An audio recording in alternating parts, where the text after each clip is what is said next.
What is going on, everyone? It's your guy, Cole Jackson, back here. Week 3 key matchups. We're diving into the Baltimore Ravens offense against the New England Patriots defense. We're moving on from last week, the hurt, the pain. We're leaving it in the past. We're getting ready for New England. We're traveling to Foxborough. It's going to be a dogfight, but one that I'm looking forward to. And so let's get right into it. If you guys are enjoying this series, hit the like button, hit subscribe if you're new here. Drop a comment down below. Let me know what you guys think about the key matchups. What did I miss? What did you want to see more of? Are you guys enjoying the film elements of this series? You guys let me know. And if you guys want to contribute to the channel, I started a Patreon page, link down below. Go check it out.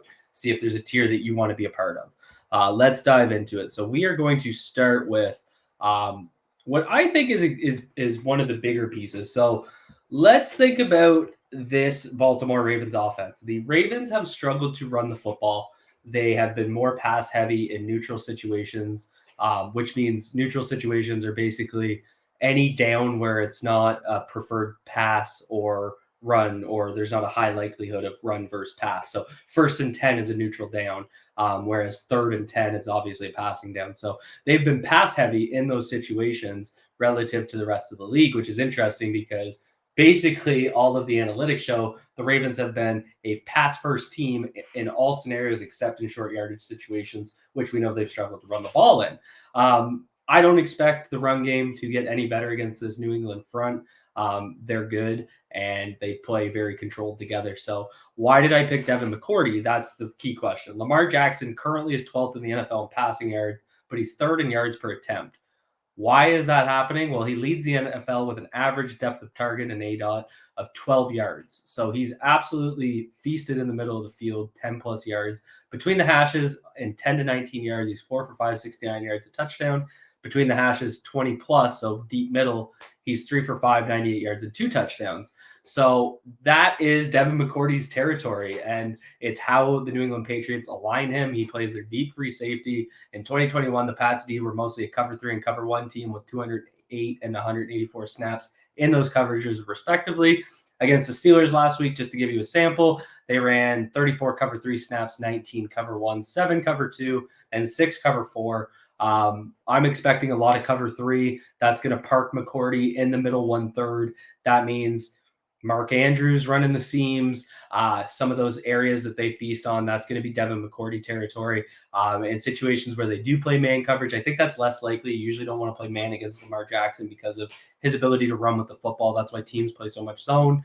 But in cover 1 situations, McCourty will be that guy. So that's really what I'm expecting them. And I mean, Devin McCourty, I think he's 33 now, and he's still that guy. Like, he's just been so good for so long, so consistent. This is a play last week. So McCourty's lined up here over the Steelers emblem. Pass is going to go to the tight end on the left side. They're obviously in a spread right now in 11 personnel. So the tight end's aligned in the slot, and he's going to basically run just a crossing route and watch McCourty step up. So you can see they're playing man behind this, so it is a cover 1 defense. He's in man coverage right here. He's going to step up, but watch McCourty break on the ball. And so it was a drop, but McCourty was right there to make a play on it. So, I mean, that's just one of those situations where he's going to be that guy that Lamar Jackson's going to have to beat. So look for McCourty to make an impact there. Secondly, we're going to look at Jalen Mills versus Rashod Bateman. Rashod Bateman's proving to be that true number 1 wide receiver. And I think based on their alignments, it's always hard to predict who they'll match up. They have Jalen Mills as one boundary corner, and then completely blanking on the other guy's name. Doesn't matter. I'm expecting Jalen Mills to match up with Rashod Bateman, mostly because he basically followed Deontay Johnson last week. They don't play sides. So he followed Deontay Johnson, and he allowed 7 catches on 10 targets for 90 yards and 6 first downs. In week 1, he allowed two catches on 2 targets for 54 yards to Jalen Waddle. So the reason I think Rashod Bateman's a really good matchup here, and I'd like to see the Ravens take advantage of that, is because Jalen Mills is a bigger, more physical corner. And I think he struggles with speed releases. He also struggles in deep speed situations. So we saw Rashod Bateman do this last week. This is going to be his touchdown. So you're going to watch him. He's going to do a double up with a third post step.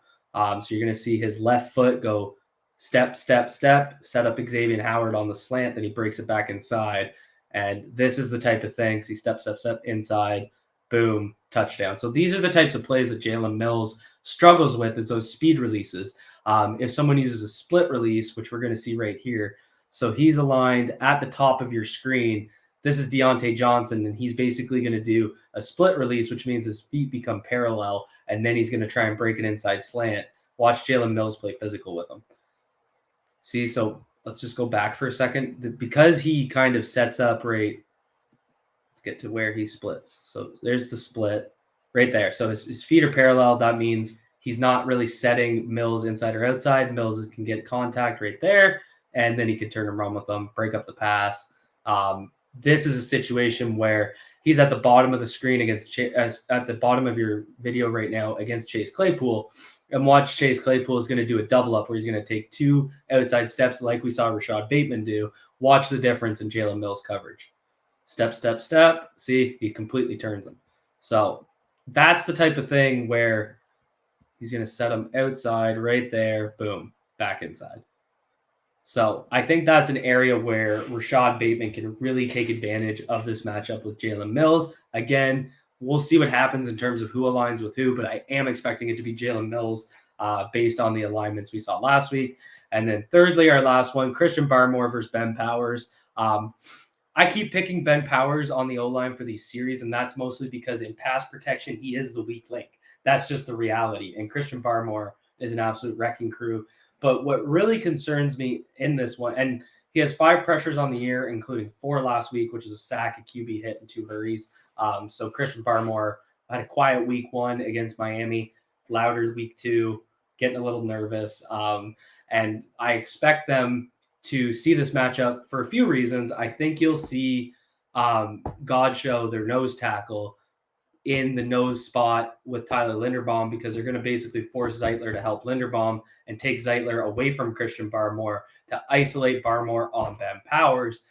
Why do I think they'll do that? Because Ben Powers, when he has to get out in space to block where he can't quick set, or he has to deal with covering more ground in his kick step, 3 techs, 4 techs, that sort of situation, that's where Christian Barmore has thrived. That's where Ben Powers struggles. So if I'm the New England Patriots defensive coordinator, I'm going to set up exactly like they did against the Steelers in this play. So you can see right here, they got Godshow in the right side A gap in between 61-78. They have Barmore here as a 3 tech. So 69 is going to have to take a kick step to him, which we see right there.